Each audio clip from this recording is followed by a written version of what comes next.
सत्ता पर नाथ योगी का शासन, अमेरिकी जमीन से सबसे बड़ी भविष्यवाणी। योगी के 10 सालों में भीषण विश्व युद्ध, आत्मनिर्भर भारत बनेगा सुपर पावर, इंडो अमेरिकी भविष्यवक्ता की यादगार भविष्यवाणी। देखना न भूले धर्म ज्ञान।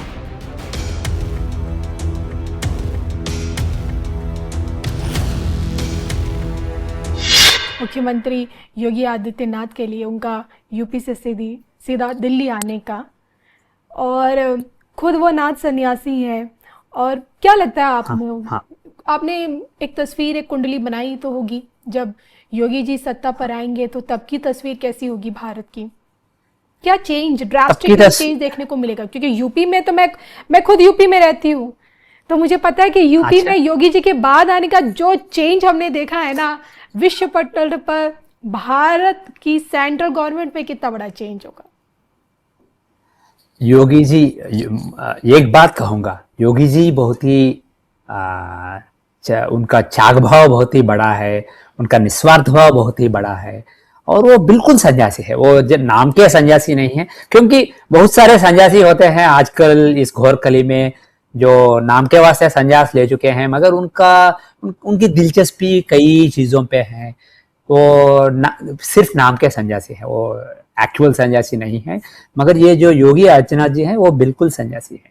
वो जो भी करते हैं, अगर जनक महाराज के जैसे अगर वो राज का पालन करते हैं या किसी लोग को मानने की आज्ञा देते हैं या किसी की मदद करते हैं, जो भी करते हैं वो भेदभाव बिना करते हैं, बिना भेदभाव के करते हैं।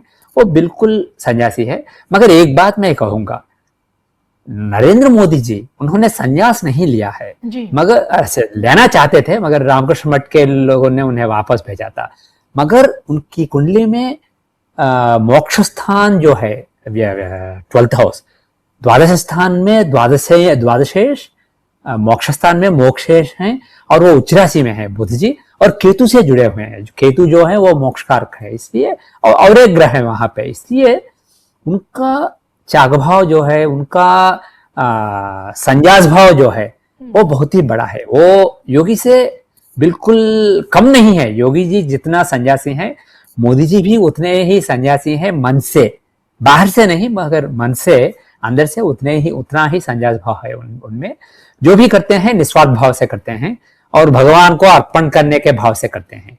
और उनमें ये फर्क है कि मोदी जी जो हैं वो प्रैक्टिकल हैं। वो उनका लग्न जो है वो तुला लग्न है। कुछ लोग वृश्चिक लेते हैं, मगर उनका लग्न तुला है। चंद्र लग्न तो वृश्चिक में है। तुला लग्न के जो लोग हैं उनका अच्छा टेस्ट होता है, चाहे वो कपड़ा हो चाहे कुछ और हो, उनका कुछ टेस्ट होता है। कुछ शुक्र जी का प्रभाव उन पे रहता है, उनकी मनस्थिति पे शुक्र जी का प्रभाव रहता है। और तुला लिटरल मीनिंग इज बैलेंस, इसलिए वो बैलेंस करना चाहते हैं। वो कुछ जो भी करते हैं वो एग्रेसिवली नहीं करना चाहते हैं, वो एक अंदाज होता है उनका। मगर योगी जी जो हैं उनका कोई डर नहीं है। वो निडर होके जो भी उनके मन में आता है, उनको अच्छा लगता है, सच्चा लगता है, धर्म लगता है, वो बिल्कुल उनमें ये ऐसा एक बात कह सकता हूं, उनमें फेल होने की नाकाम होने का डर जो लोगों में होता है वो योगी जी में बिल्कुल नहीं है। उनका मंगल बहुत ही स्ट्रांग है, उनका योग कारक है, वो निडर हैं। मैं ये नहीं कह रहा हूं कि मोदी जी डरते हैं, मगर वो प्रैक्टिकल रहते हैं, वो बैलेंस रहते हैं। वो उनमें थोड़ा सा डर शायद है फेल होने की, और वो कभी कभी उन्हें लिमिट कर देता है। मगर योगी जी में वो डर नहीं है, और खुल के करते हैं जो भी करना चाहते हैं। मगर योगी जी की पालना के बारे में एक बात कहूंगा कि वो शॉर्ट होगा। और मोदी जी जैसा थ्री टर्म्स नहीं रहेंगे। वो शायद 1 टर्म या 2 टर्म, शायद 2029 के चुनाव से पहले आ जाएंगे और चुनाव लड़ेंगे और चुनाव जीत जाएंगे, और उस चुनाव के बाद 1 टर्म रहेंगे। वो दूसरा टर्म भी नहीं कंटेस्ट करेंगे और कोई को, क्योंकि योगी जी का जो टर्म होने वाला है चुनाव के बाद वो चारित्रक होगा। भारत के लिए नहीं नहीं, वो सारी दुनिया के लिए चारित्रक समय होगा।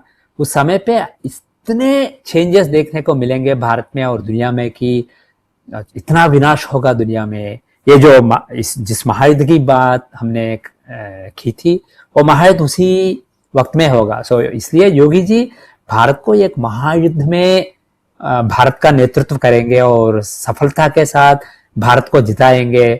और जब सारा विश्व विनाश में फंस गया है, भारत में भी विनाश होगा मगर उसे लिमिट कर देंगे।